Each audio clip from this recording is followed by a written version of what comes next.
네, 안녕하세요. 이원재입니다. 김준일 평론가님, 그리고 윤형중 랩 2050 대표님 모시겠습니다. 안녕하세요. 네, 어서 오세요. 안녕하세요. 네, 아이고, 김준일 평론가님 요즘 뭐 주가 굉장히 많이 올리고 계신데. 아니에요. 왜 주가를 올립니까?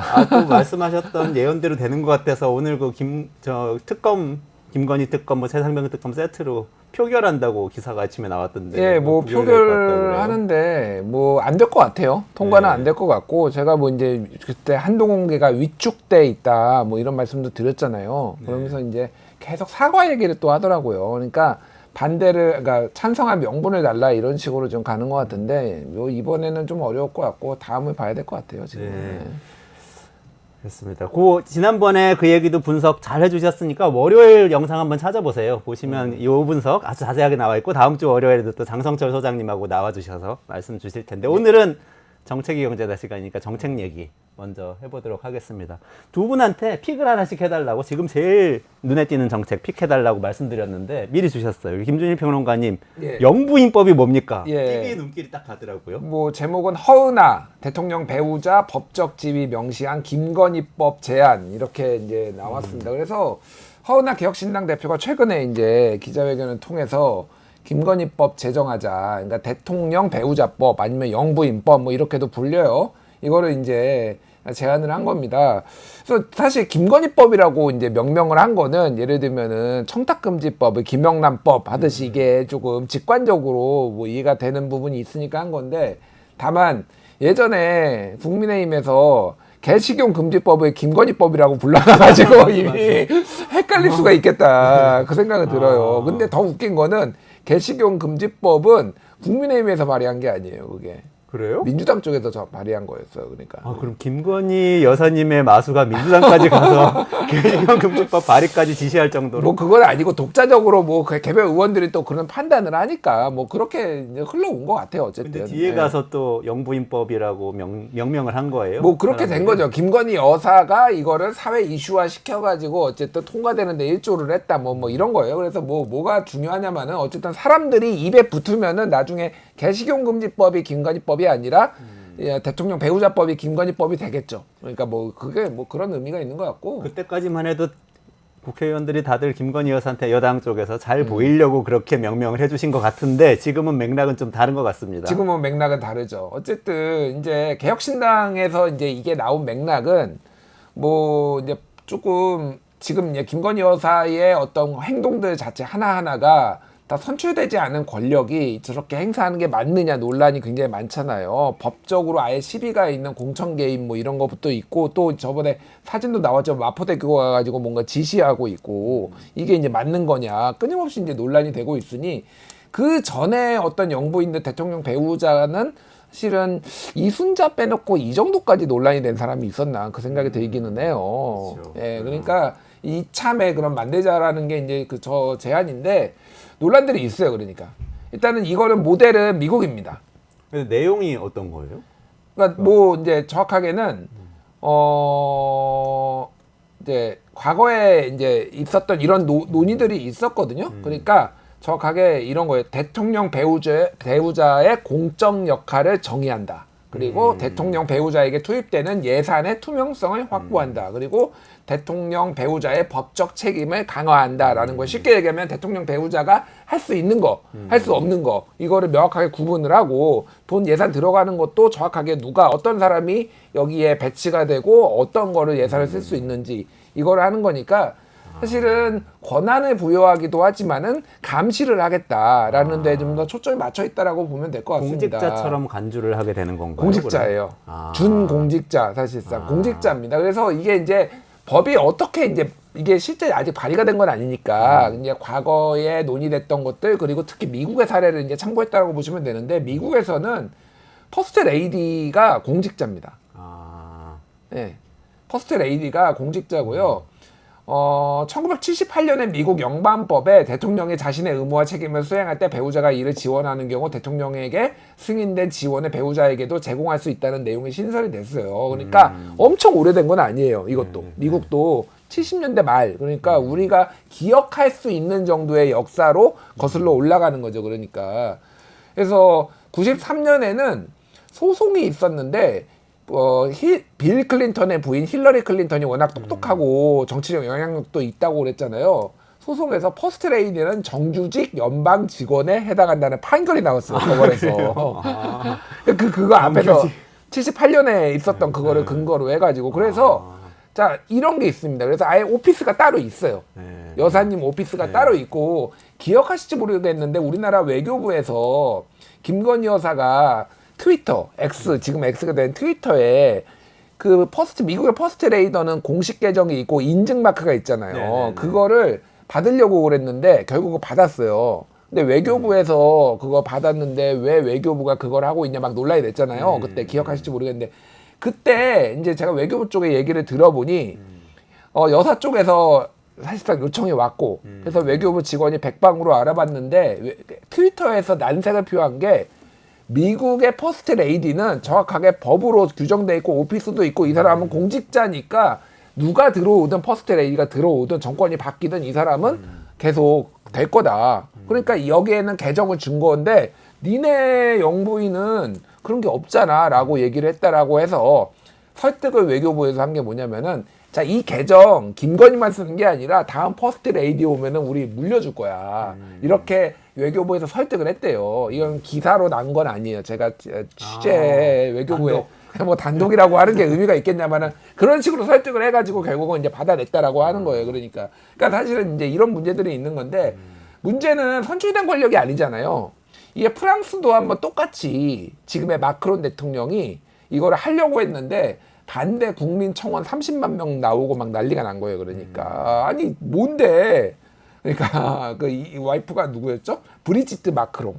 이분의 활동에 대해서 프랑스 국민들이 탐탁치 않아 한 거죠. 그래가지고 이게 무산된 경우도 있어요. 그러니까 뭐 비서관을 2명을 뭐 배정한다 막 이런 것들이 있는데 그래서 그거는 그 나라의 사정에 맞게 사실은 이거는 도입할 수 있다라고 보고 결국은 국민 정서예요. 제가 보기엔 이거 강력하게 이게 사실은 권한을 주는 거지만 통제하겠다는 의미가 강한 거거든요. 그렇게 되면 예를 들면 누구를 만나거나 그랬을 때 다 공식 일정으로 돼서 기록에 남고 하는 공개를 거죠. 해야 돼요. 일단은 지금 배우자가 뭐 하는지 그거는 임의잖아요. 네네. 임의로 하고 공개를 하려고 하면은 뭐 아니면 자기들끼리 비공개로 해서 사진 쭉 언론에 뿌리고 뭐 이런 거 하잖아요. 그게 아니라 다 어쨌든 일단 일정을 다 공개를 해야 되고 예산도 예를 들면 국회의 감시를 받고 그러네요. 근데 이거는 사실은 김건희 여사 때문에 감시를 하겠다라는 거라서 이게 추후에 어떻게 진행될지는 좀 봐야 될 것 같아요. 그러면 그 예를 들어서 명품백 받거나 이런 것도 공직자이면은 바로 문제가 되겠네요. 선물이지. 그러니까 지금 현안하고 관련이 있네. 소급을 할 수는 없어 이미. 이거는 할 소급을 할 수는 없는데 모르겠어요. 뭐 이게 특검이 갔는데 이 법이 제정이 돼가지고 뭐 어떻게 될지는 잘 모르겠으나 어쨌든 소급은 원칙은 안 되는 거니까. 근데 이거는 맞는 거야. 여기까지 연결이 된 거니까 도대체 말이 되냐 공직자 배우자가. 그래서 사실은 이거하고 별도로 청탁금지법에 공직자 배우자가 받으면 안 된다는 조항만 있지 처벌 조항은 없잖아요. 지금 처벌 조항 신설하겠다라는 게 이미 민주당 조국혁신당에서 이미 법안이 다 발의돼 있는 상황이다. 예. 그 길이 두 가지가 있는데 공직자 배우자를 법에서 정의하는 방법도 있지만 그냥 대통령 배우자는 공직자인 걸로 간주하는 법을 제정하는 방법도 있겠다. 이러면서 지금 여러 가지 이제 진행되는 약간 거죠. 규제를 하겠다. 그러니까 뭐 특검은 특검대로 가고 제도적으로 미비한 거를 좀 우리 보완해보자 이런 움직임이 지금 정치권에 있다. 이 정도로 이해하시면 될 것 같아요. 윤 대표님은 이건 어떻게 생각하세요? 제가 얘기하기까지 상당히 시간이 많이 걸려요. 그러면 말이 너무 많아 내가. 맥락을 정확하게 설명해 드리려고. 네, 지금 김건희 여사 이 한 분 때문에 참 법이 참 고생한다. 성탁금지법도 참 고생하고 그리고 신종뇌물기법도 나오잖아요. 그러니까 공직자 배우자에게 이제 뇌물 주면 된다. 다 이렇게 나오잖아요. 그래서 참 많은 사람들이 고생하는 것 같으니까 좀 이런 논란이 좀 빨리 종식되는 방법이 이 영부인법이라면은 빨리 하루빨리 제정됐으면 좋겠습니다. 좋습니다. 네. 그러면 기다리셨던 윤 대표님의 픽. 네, 오래 걸렸습니다. 제 픽은 제가 재밌는 거 준비해 왔는데. 네. 그러게요. 예. 저 필리핀 가사관리사 아시죠? 예. 가사관리사 이제 급여에 대해서 김문수 노동부 장관과 그리고 오세훈 시장이 정면으로 충돌했다. 예. 그래요? 이게 이제 제가 준비한 픽입니다. 오세훈 시장은 지금 또 차기 대권을 노리면서 움직이고 있다 이런 얘기가 계속 그렇죠. 들리고 있는 예, 상황인데 굉장히 여러 정책들을 야심차게 또 펼치고 있습니다. 김문수 장관이 견제를 하는 것 같기도 하고 묘한 상황이네요. 견제하는 건지 문제는 잘 모르겠죠. 그 내용은 어떤 네, 거예요? 요거를 또 재밌게 그 비유적으로 김한규 더불어민주당 의원이 뭐 페이스북에 포스팅을 하면서 고장난 시계도 하루에 2번은 맞는다라고 표현하면서 이제 김문수 장관이 맞았다라는 표현으로 그래요? 이제 썼는데요. 왜 그런 표현을 썼냐면은 지금 필리핀 가사관리사가 이제 서울시가 시범 사업으로 100명이 지금 한국에 들어와 있는 상태입니다. 김문수 장관은 계속해서 너무 낮은 급여를 주면 안 된다. 네. 이렇게 계속 얘기를 하고 있는 그런 그렇습니다. 상황이죠. 예, 그러니까 계속 그 얘기하면 언젠가 맞는다. 맞습니다. 뭐 이 얘기 예, 그러니까 오세훈 시장이 이 지금의 한 250만 원 정도 책정된 이분들의 급여를 100만 원 수준으로 낮춰야 된다. 아. 예, 100만 원 수준 낮출 수 있도록 뭐 비자 제도나 뭐 노동법 제도나 이런 것들 좀 바꿔나가자. 이런 제안들을 꾸준히 해오고 있습니다. 근데 이제 거기에 대해서 김문수 장관이 우리나라는 그렇게 할 수 있는 나라가 아니고 이거를 이제 도입한 나라가 이제 거의 유일하게 싱가포르랑 홍콩 정도거든요. 홍콩이나 싱가포르와는 우리가 완전히 상황이 다르다. 그리고 이런 거는 이제 그 국제노동기구의 뭐 그 비준된 협약에 이제 위배되는 사항일 수 있다.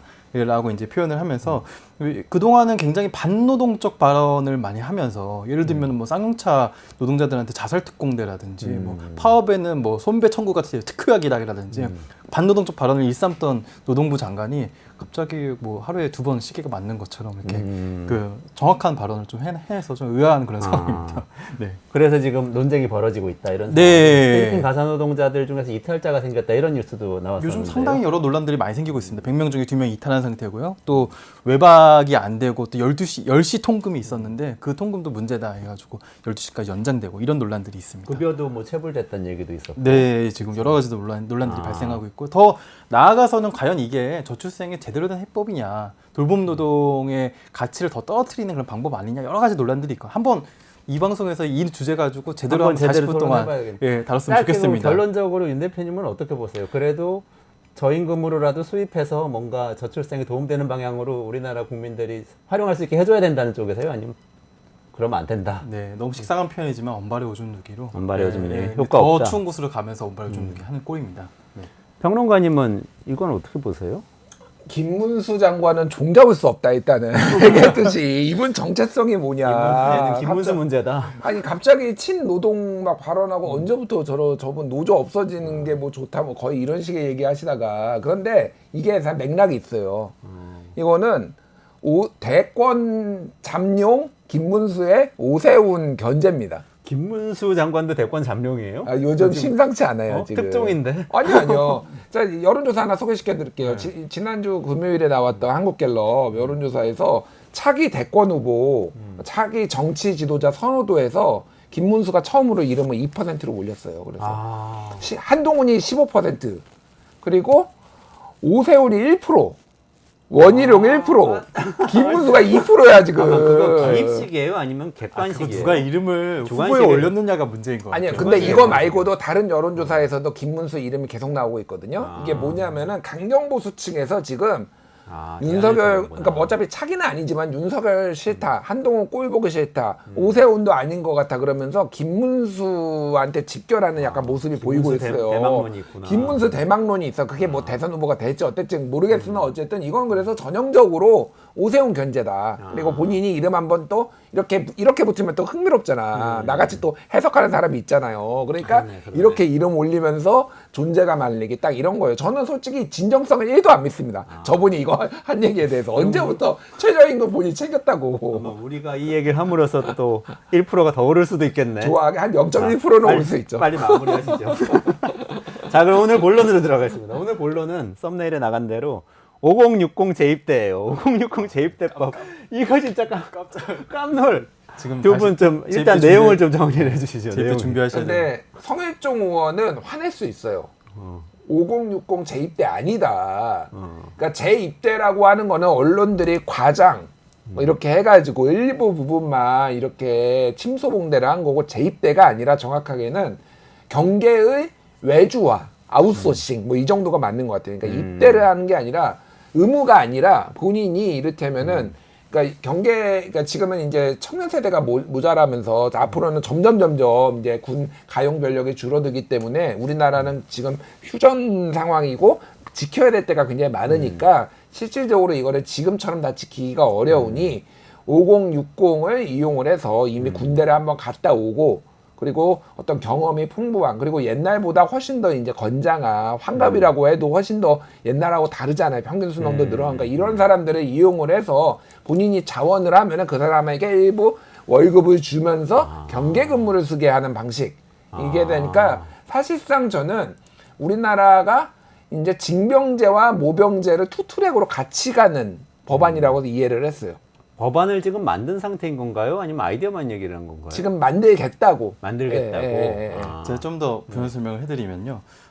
물론 이제 경계 근무를 외주화하는 건 충분히 고려할 수 있는 아이디어지만 경계 근무라는 게 군대에서 상당히 중요합니다. 네. 우리가 경계에서 실패하면 모든 게 실패했다라는 그런 얘기들 군 복무하면서 많이 들어봤잖아요. 그래서 경계에서 과연 그 경계 근무를 서는 사람을 군인으로 볼 것인가 아니면은 뭐 군무원으로 볼 것인가 그런 표현을 생각해 볼 필요가 있고요. 그리고 여기 이 논의는 이제 군 복무 자원이 여태까지 이제 상당히 안정적으로 그 공급되어 왔었는데요. 지금 우리나라가 1년에 군 복무에 필요한 인원들이 한 21만 명 정도 되거든요. 근데 21만 명이 앞으로 10년 동안은 별 문제 없이 이제 계속 이제 가용할 수 있는 자원들이 있습니다. 하지만 2035년부터 기점으로 군복무 자원이 급격하게 이제 줄어들거든요. 그래서 아이들이 줄어드니까 그렇죠. 시간이 갈수록 줄어드는군요. 그래서 우리가 지금이라도 그 여러 가지 면에서 고려를 해봐야 되는데요. 군 병력 자원도 고려를 해봐야 되고 지금 5060의 뭐 일자리라든지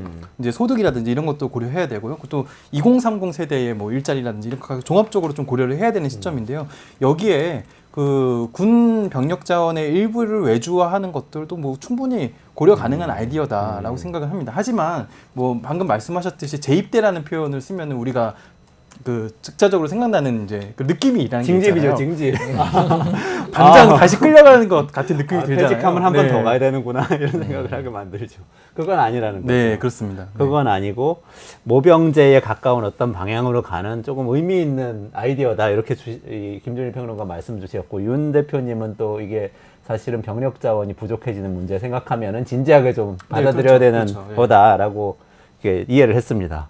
그러니까 저는 긍정적이진 않아요, 솔직히. 그러니까 이게 왜곡이 좀 많이 됐다라는 성일종 의원의 불만을 제가 전달해드린 거지 이거에 대해서 긍정적이진 않습니다. 성일정 의원한테 빙의 잠깐 하신 거고 그러니까 그러면 김준일로 돌아가. 객관적으로 좀 전달해드린 거고 두 가지 문제점이 있어요. 하나는 이거를 접근하는 국민의힘 의원들의 어떤 태도, 정신머리 뭐 이런 거예요. 그러니까 성일종 의원이 이거를 하면서 설명을 하면서 얘기를 김현정의 뉴스쇼 CBS 라디오 나와가지고 원래 나이 먹으면 잠도 좀 없어지고 이렇게 얘기를 한 거야.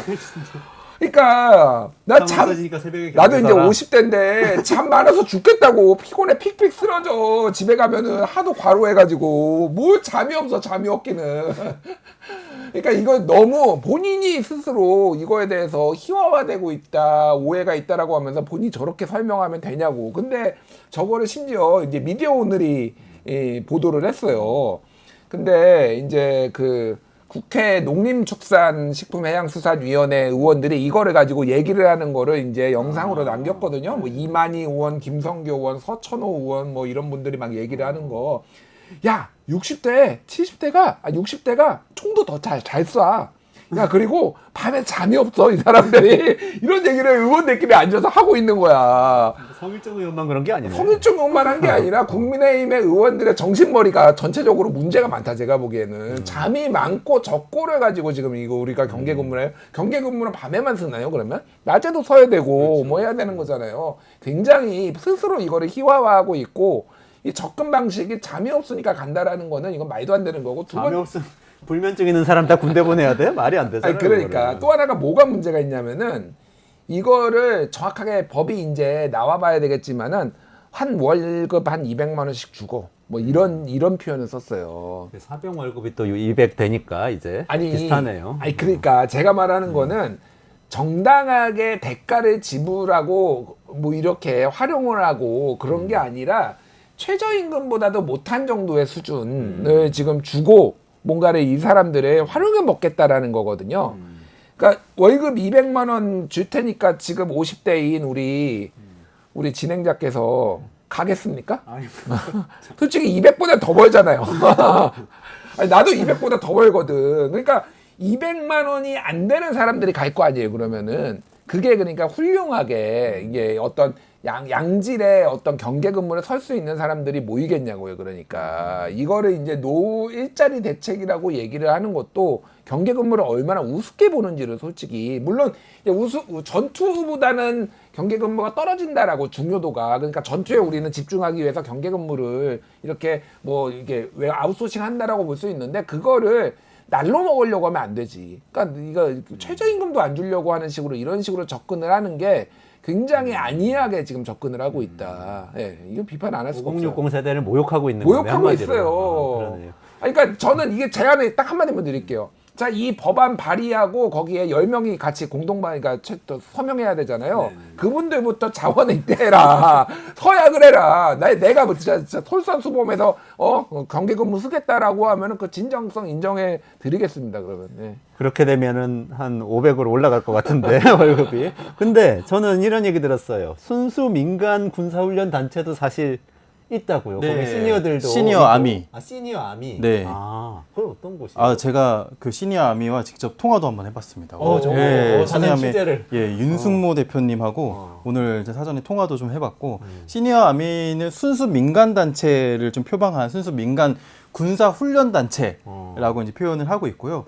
뭐 홈페이지를 보면은 시대가 노병을 부른다. 뭐 이렇게 표현을 하더라고요. 아, 그러니까 네. 우리가 나가서 싸우겠다고 자발적으로 모이신 분들이. 네, 근데 이제 최근에 그 성일종원이 5060 경계병 검토에 대해서 상당한 좀 이제 그 우려도 좀 표하시면서 왜냐면 우리는 정말 순수하게 자발적으로 군사훈련을 하면서 유사시를 대비하는 그런 조직이지 그 뭐 우리가 급여를 받겠다, 뭐 돈을 받겠다, 뭐 이런 취지로 이렇게 모인 단체는 아니다. 그래서 우리는 언제든지 국가가 원하면 우리를 동원해 달라라고 하면서 지금 제가 그 방금 통화하기로는 회원 수가 무려 2,000명 정도에 달한다고 그래요? 하고요. 예, 작년에 생겼는데 네. 그리고 무려 1년에 한 번씩 군사훈련을 직접 하고 있습니다. 아니 근데 예. 그 장비가 있나요? 아, 그게 또 얘기를 들어보니까 어떻게 군사훈련을 하는지 국방부에 위탁을 할 수 있다고 하더라고요.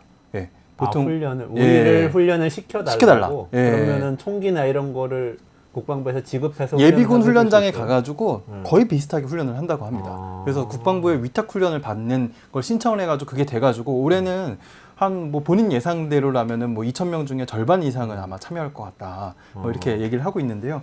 근데 이런 논란 자체가 뭐 지금 희화화되고 있는 것은 사실인데 거기에서 좀 그래도 의미 있는 건 찾아야 되잖아요. 저는 의미 있는 게 지금 그 일단 국민의힘 의원들의 태도의 문제점을 지적을 해주셨는데 태도보단 저는 의도가 있다고 생각을 합니다. 의도는 당연히 이분들에게 중요한 거는 50, 60, 70 세대들의 표잖아요. 그렇죠. 예. 그리고 50, 60, 70 세대들은 분명히 원하는 게 있습니다. 그러니까 우리나라가 이 소득 크레바스라고 표현을 하는데요.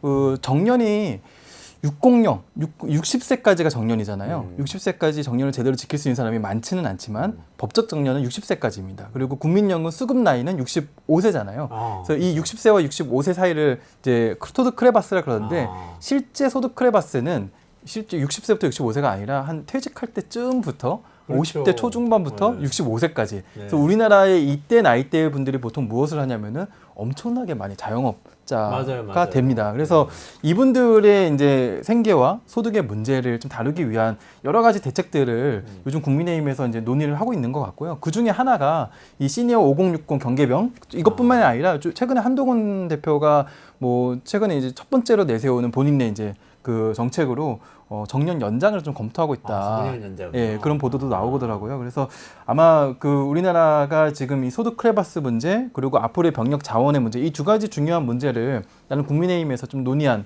고민한 그 결과가 아닐까라고 생각을 합니다. 아니 근데 윤석열 정부는 연금 개혁한다고 그러면서 청년들은 보험료 덜 준다고 그러고 장년층은 더 내라고 그래가지고 그거 굉장히 좀 장년층 심기를 또 건드리시고 청년에 집중하는 것 같은데 이건 또 다르네요. 이건 5060 세대한테 어쨌든 뭐 일자리 기회를 주겠다 이렇게 되는 거네요.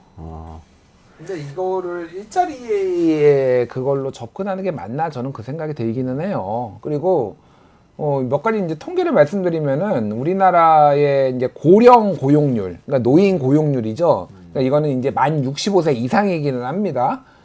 OECD에서 1등이에요. 그거는 좋아해야 될지 예. 슬퍼해야 될지 모르겠는 그러니까 부분인데. 은퇴를 해야 될 나이지만 은퇴를 하지 못하고 2022년 기준으로 37.3%로 OECD 국가 중에 1위거든요. 37.3% 굉장히 높네. 예, 그리고 그거는. 지난달에는 40%까지 돌파를 했어요. 전체 고용률이 60%대 아니에요, 우리가? 그러니까 뭐냐면은 지금 우리나라가 실업률이 되게 낮고요. 네. 고용률이 되게 좋아서 윤석열 정부에서 굉장히 막 홍보를 하고 있거든요. 이렇게 태평성대가 어딨냐, 이렇게 경제가 사는. 그런데 이게 무슨 비밀이 있냐면은 고용률이 높은 거는 지금 노인들이 지금 다 먹고 살 수가 없으니까 지금 나 일자리 찾아가지고 지금 나와서 구직 활동을 하기 때문에 고용률이 높아지고 있는 거고요. 국민연금 너무 적으니까. 실업률이 지금 낮은 것도 아예 일자리를 포기하는 비경제 활동 인구가 지금 늘어나가지고 지금 아예 젊은 청년 세대들은 그냥 쉬었다 그렇게 대답하는. 그러니까 제가 말씀드린 거는 어쨌든 지금 아이슬란드 뭐 32.6, 일본 25.6, 뉴질랜드 뭐 25.2 그런데 우리나라는 지금 40% 지난번도 돌파를 했으면 압도적으로 높네. 압도적으로 높아요. 근데 더 계속 이 일자리 이렇게 해서 그러니까 노인 복지를 늘릴 생각을 해야지 이거를 지금 일자리 대책 차원에서 이렇게 하는 게 맞냐. 노인 빈곤율도요 2020년 기준으로 40.5%로 압도적으로 1위입니다. OECD 평균이 14.2%예요. 3배 이상 높아요. 3배 정도 높네요. 3배 정도. 그러니까 다 가난하고 그러니까 일해야 되고 막 이런 상황에서 자 노인들 뭐 50대는 노인은 아니지만은 자 노인들 와가지고 경계근무 쓰세요. 너희한테 일자리 줄 테니까. 드릴게요. 이게 맞는 방향이냐고. 아니 이게. 공공 일자리 같은 예, 느낌인데. 근데 이제 군에서 있는 일자리가 경계근무만 있는 것은 아니고요. 네. 그리고 이제 군에서 굉장히 다양한 일들을 하고 있잖아요. 군이라는 것도 하나의 커다란 사회이기 때문에 그게 돌아가기 위해서는 굉장히 다양한 직무가 필요로 하고요. 그 직무에는 사실 그 나이와는 크게 관계없이 수행할 수 있는 그런 직무들이 상당수 있습니다. 예를 들어 뭐 군수 업무라든지 뭐 그리고 뭐 작전 업무, 장비 업무, 시설 업무, 여러 공병 업무 이런 업무들은 뭐 꼭 20대 청년을 필요로 하는 건 아니잖아요. 그래서 이런 여러 가지 업무들에 어떻게 보면은 좀 병력 수급의 좀 다양화 이런 것들은 충분히 우리가 좀 고려를 해봐야 되는 방향이고 이거는 피할 수가 없는 어떻게 보면 그런 주제입니다. 왜냐면은 우리 출생아 수가요. 이게 한 2015년부터 우리가 2015년생까지는 꽤 괜찮거든요. 그때 이제 44만 명 정도가 꼭 유지가 되고 그게 10년 넘게 44만 명이 왔다 갔다 유지하면서 되는데 2015년부터 마이너스 4만 명씩 줄어들어요. 그래서 44만 명에서 40만 명, 36만 명, 32만 명, 28만 명까지 쭉 가거든요. 25만 명 밑으로까지 쭉 가거든요. 그래서 아마 2036년, 그러니까 2016년 세대부터 이제 40만 명, 37만 명 이렇게 가거든요. 그래서 그게 20년 뒤면 2036년, 2037년 이렇게 되잖아요. 그때는 지금의 병력 규모를 유지할 수가 없는 시대가 옵니다. 그래서 피할 수 없는 의제이고 앞으로 병력 자원을 어떤 식으로 다변화할 것인지 그런 것도 충분히 좀 논의를 해봐야 되는 주제입니다. 아니 근데 국방부에서 여러 번 발표했는데 그 AI 활용해가지고 이제 경계병 업무 자동화하고 이제 그런 병력 자원 줄어드는데 대비한다고 계속 이야기하지 않아요? 그러면 사실 그런 말씀하신 병력 자원 줄어드는 걱정은 좀 안 해도 될 수도 미래에는 그러니까 그런 거 아닌가? 이미 작년부터 이제 많이 나왔어요. 저 기사가 AI가 이제 우리 뭐 저 경계선 지킨다 이렇게 나와가지고 국방부에서 올해 시범 사업 시작해서 휴전선에서도 AI로 무인으로 지키기 시작한다 이렇게 발표를 그러니까 했어요. 이제 말이 이제 AI로 포장을 했는데 어떤 탐지기 같은 거를 놓는데 이거를 이제 그냥 뭐 오솔인지 뭐 뭔지 뭐 멧돼지인지 뭔지 이제 사람인지 그런 것들을 이제 식별하는데 저런 데이터들을 조금 빅데이터를 활용해 가지고 이제 식별에 그거를 높이겠다라는 거죠. 그러니까 이제 그걸 성공률을 높이겠다라는 겁니다. 그래서 저것도 뭐 완벽하진 않지만은 국유지책으로 쓸 수 있다라고 봐요. 그리고 우리나라는 삼면이 바다기 때문에 바다도 지켜야 돼. 휴전선도 지켜야 돼. 이게 보통 일이 아니에요, 사실은. 그러니까 이게 사실 이게 어느 정도 저는 적의 일리가 있다라고 보는데, 그러니까 사실은 그러면은 5060 저거랑 충돌하는 거예요, 어떻게 보면은. 물론 부분적으로는 또 5060이 지키고 부분적으로는 AI 뭐 저런 장비들이 지킬 수가 있는데, 저는 오히려 그러니까 약간 군수 지원 같은 거에 저런 5060들의 전문성이 있는 사람들을 활용하는 거 이런 거가 나쁘지 않을지 경계 근무라고 성의 쪽을 또 접근을 그렇게 했잖아요. 경계 근무를 상당히 우리 윤영준 대표님 말씀하셨지만 경계 실패한 병사는 용서받지 못하잖아요. 그러니까 되게 좀 너무 가볍게 보는 거 아니냐. 경계 근무보다는 배식에 실패하면 이게 용서받지 못하죠 원래 군대에서는. 취사병도 있어야 돼. 취사병. 그러니까 취사병을 차라리 이렇게 쓰자, 이렇게 이발병도 있어야 폭넓게 돼. 이렇게 써야 되는데 지금 이거를 경계 근무를 너무 희화한 거가 있고, 지금 가장 큰 군대 문제가 뭐냐면은 이준석 의원이 이제 국방부 통해서 이제 받은 자료인데, 상사가 올해부터 상사가 하사보다 많대요. 숫자가 하사, 중사, 상사가. 하사, 중사, 상사, 원사 이렇게 되죠. 계급 체계가 하사관이. 왜 그러냐면은 지금 하사가 월급이 190만 원 정도 된대요. 본봉이. 엄청 짜네요. 엄청 짜요. 그러니까 안 가는 거야. 자, 모르겠네. 사병도 그러니까 200 그래서 된다는데. 사병을 200 주면서 이게 역전이 돼 버리니까 오히려 박탈감도 더 심하고 비전도 없다라고 해서 안 가기 시작하고 군의 고령화가 이미 시작이 됐단 말이에요. 그럼 이 부분은 어떻게 할 거냐? 어쨌든 이 사람들은 전투 요원으로 특히 많이 이제 활용을 해야 되잖아요. 이거에 대한 어떤 방안들이 나와야 되는 거예요. 근데 지금 갑자기 엉뚱하게, 물론 장기 프로젝트로 검토해 볼 수 있지만은 경계 근무에 지금 200만 원씩 주겠다라고. 하사 월급이 더 적어. 그러면 노인들 그 경계 근무 쓰는 사람들보다 누가 그러면 하사 가서, 왜 군이 지금 유지가 돼야 될 거 아니에요. 지금 군 이 뭐 장교만 있을 수는 없잖아요. 이거 되게 중요한 문제가, 하사, 중사, 상사 이 사람들이 실질적으로 군에서 일 다 하는데 이런 복잡한 문제들이 있어요 지금. 그 두 가지 문제 한꺼번에 말씀하셨는데, 그러네. 하나는 군도 전문 인력이 더 많이 지금 필요하다 이 얘기인 것 같아요. 하사, 중사가 상사같이 훈련 받아서 가서 싸울 수 있는 사람들이잖아요. 네. 그 사람들이 필요한데 그냥 5060 이렇게 001짜리처럼 채용하면 안 된다는 문제 하나하고, 그 다음에 뭐 취사병이든지 뭐든지 다른 업무들 경계병보다는 그쪽에 일을 더 많이 시켜야 된다. 이 두 가지 얘기해 주셨는데 윤 대표님 어떠세요? 지금 여러 전장들이 실제로 돌아가고 있잖아요.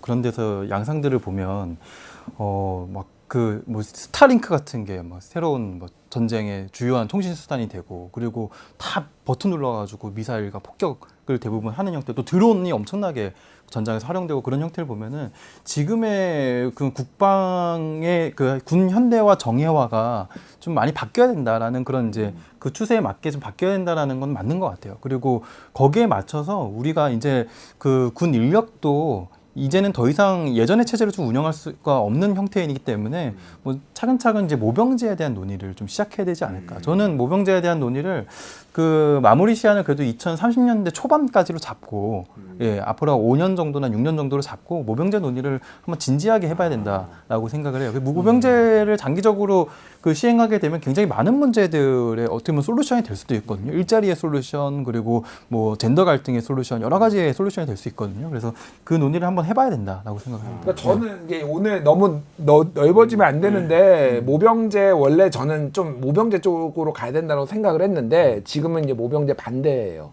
예. 그러니까 지금도 징병제로 했음에도 불구하고 군 자원이 부족해가지고 지금 뭐 어디다 갖다 쓰네, 5060은 재활용하네 막 이러고 있는데, 모병제로 하면은요 군대 가겠습니까? 그러니까 월급을 충분히 줘야 되고요. 미국의 군인들처럼 어마어마한 이를테면은 이제 제대한 사람들한테 혜택 줘야 돼. 미국은 미군들한테는 혜택이 어마어마해요. 대학도 등록금 다 내줍니다. 웬만한 거 막 이렇게 군 갔다 오면은. 그러니까 뭐 이런 것까지 할 수 있겠냐고. 그러면 지금 사실은 국방비가 그 정도가 안 돼요. 모병제로 했을 때 현실적으로 사람들의 직업으로서의 눈높이를, 지금 하사가 190만 원 받는데 지금 직업군인이 이거 한 뭐 300 이상 400, 500 줄 수 있나요? 그러니까 이거는 제가 보기에는 현실적이지 않다, 모병제가. 제가 자원까지 부족하니까. 그래서 차라리 여성을 징집하는 게 훨씬 더 현실적이다, 제가 보기에는.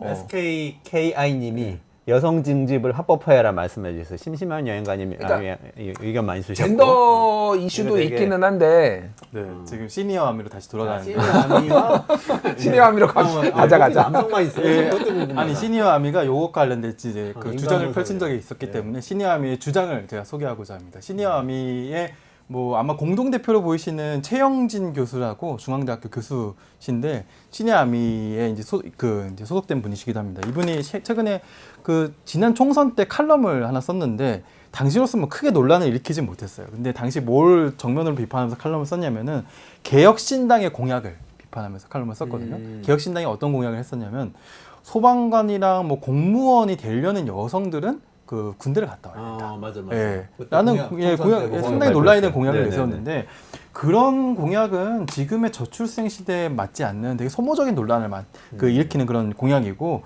그 여성들을 굳이 군대에 새로 보내려고 하기보다는 이미 준비된 자원들이 있다. 우리가 지금 그 아마 55세부터 75세까지 한 690만 명 정도 있다 그러거든요. 근데 한 1% 정도는 충분히 자원 입대할 의향이 있고 지금의 뭐 그 군인들에게 주는 급여 체계 정도를 준다면은 한 20만 명에서 30만 명은 충분히 확보할 수 있다. 막 이런 주장을 했었습니다. 그래서 뭐 아무튼 그 주장에 제가 100% 동의하는 건 아닌데 아무튼 그런 그 주장이 있다. 예, 그러니까 지금 그 여성 뭐 이 증직까지 가는 거는 너무 나아간 논쟁인 것 같아요. 그래서 그런 얘기까지 가기보다는 이 사람들이 이제 그 얘기를 하더라고요. 그래서 우리는 남들 보고 가라 마라 이렇게 얘기하지 않는다. 우리가 하겠다 이런 얘기를 하더라고요. 그래서 뭐 나름 의미 있는 주장이라고 생각합니다. 네. 그리고 그분들은 이제 혹시라도 유사시에 전쟁이 나면 본인들이 일종의 자원 입대하는 형식으로 나가서 싸우겠다. 네, 이렇게 본인들은 생각하시는 그렇다는 거예요? 거죠. 본인들은. 예. 근데 이제 외국에서는 이제 민간 군사 조직이나 이런 식으로 해서 아예 군을 그러니까 경계병 뭐 이렇게 그 채용해 가지고 활용하는 방식이 아니고 어떤 조직한테 위탁해서 용병을 네, 쓰기도 푸틴의 하잖아요. 용병을 그런 식이 되는 건가요? 그러면 민간이 같이 아직 참여하고.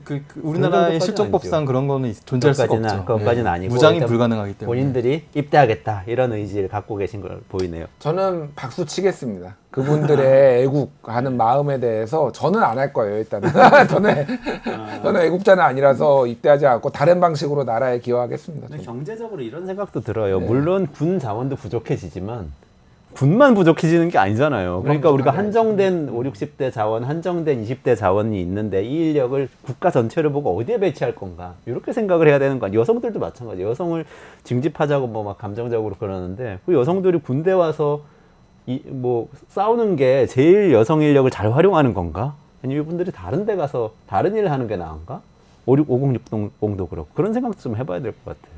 그러니까 뭐 다른 일을 하는 게 뭔지를 저는 그 약간의 그 개혁신당이나 그 이제 안티페미들의 2030의 그 정서에 대해서는 상당히 이제 좀 반대하는 입장이기는 한데 여성 징집하는 게 그렇게 큰 문제인가 그 생각은 들어요, 솔직히. 예, 뭐 그러니까 징집을 하면은 뭐 출산율이 더 낮아지고 뭐 징집 안 하면 출산율이 올라가고 그런 건가요, 지금? 그런 문제가 아니에요, 제가 보기에는.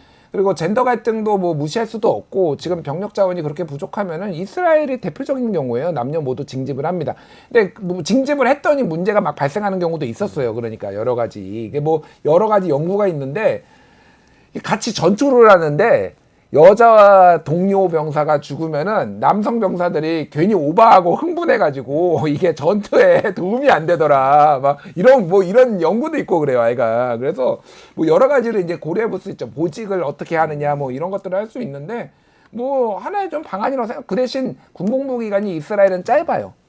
예, 1년 정도인 걸로 알고 있어요, 제가. 예, 그래서 뭐 다양한 논의가 될 수가 있죠. 근데 제가 뭐 꼭 뭐 여성은 군대 가야 된다, 뭐 이런 그런 뭐 보상 심리나 뭐 2030의 그런 것 때문에 그런 건 아니고 충분히 논의해 볼 수 있다. 왜 그거를 절대 열지 못하는 금기처럼 얘기를 하느냐 그 생각이 들어요, 저는. 예. 다음번에 한번 이거 토론하죠. 제 예. 친구가 노르웨이 사는데 예. 노르웨이는 당연히 여성도 징집을 하고요. 근데 내무반 같이 쓴대요. 심지어 방도 같이 쓴대.